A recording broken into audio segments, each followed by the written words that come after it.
how might educators encourage both collaborative and collective learning in a shared space? So as an example, in my classes, we had several different programming languages that kids could pick from. If they were working in Scratch, they could then share their projects with me, and I would often share them into studios.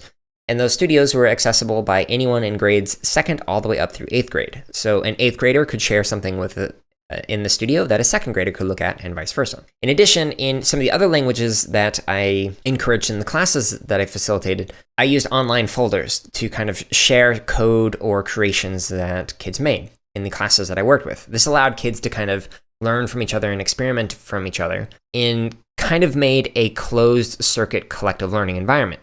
So that instead of just encouraging collective learning within the classroom itself, so that like if there were a class of 30 kids, all 30 of them could learn from each other, they were then able to kind of asynchronously learn from other kids in other classes by looking at and reading through code or remixing code that others had created in other classes.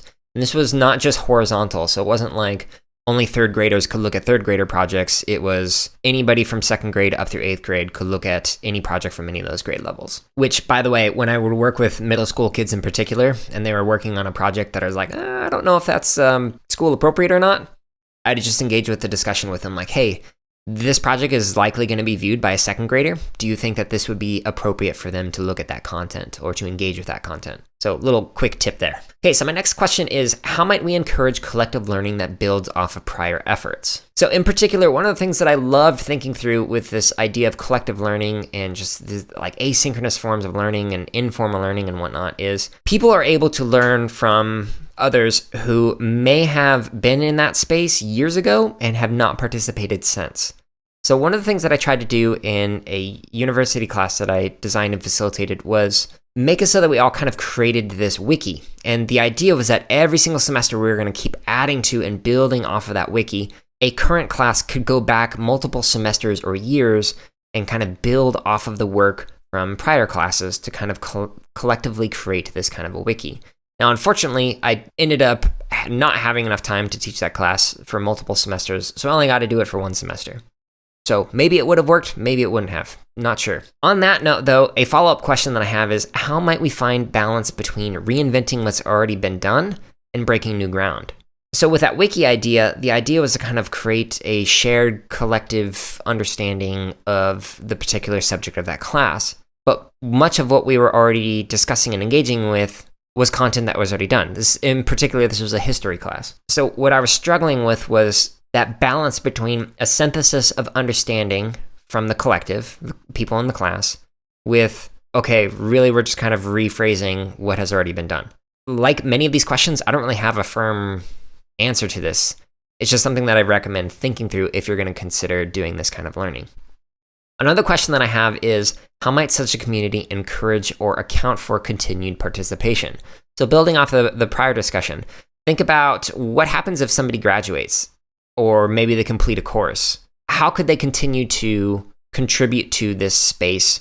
Or how could future people within the class reach back out to people who previously took the class to kind of ask for clarification of something that they created? Now, I know this is a lot to ask from people, and I imagine you wouldn't have great participation from people who have finished a class wanting to go back and continue to add to it. But having interviewed multiple people on this podcast who have suggested now bringing back kids who have graduated to come back and share what they have learned and the things that they have done and why computer science in particular or coding is very valuable to them, I think this is one way that we can do that, another way that we can do it. So not just bringing them in as like a guest lecturer or something, but having people like that come back into our shared collective learning space and continue to contribute to it in some way. One of the last questions that I have is, who has access to view or contribute to such a space or community? So this is an important one to consider, especially if you're in an elementary space, is who's going to be able to contribute to this? Because while on one hand, I'm really all for engagement from not only people within the school, but people outside of the school to bring their own expertise into something and engage in expert level conversations. On the other hand, bringing in outsiders from the school can create some serious security or digital citizenship concerns. So just make sure when you're considering this, you need to think about what platforms you're going to use, who can contribute to those platforms, in what ways you have moderator control over those contributions or have to give permission before things are posted, and things like that. This excerpt of the CSKA podcast is from episode number 32, which is titled Beyond Small Groups, New Opportunities for Research in Computer-Supported Collective Learning. You can listen to this full episode as well as hundreds more by simply searching for the CSK8 podcast on your favorite podcast app or by going to jaredoleary.com.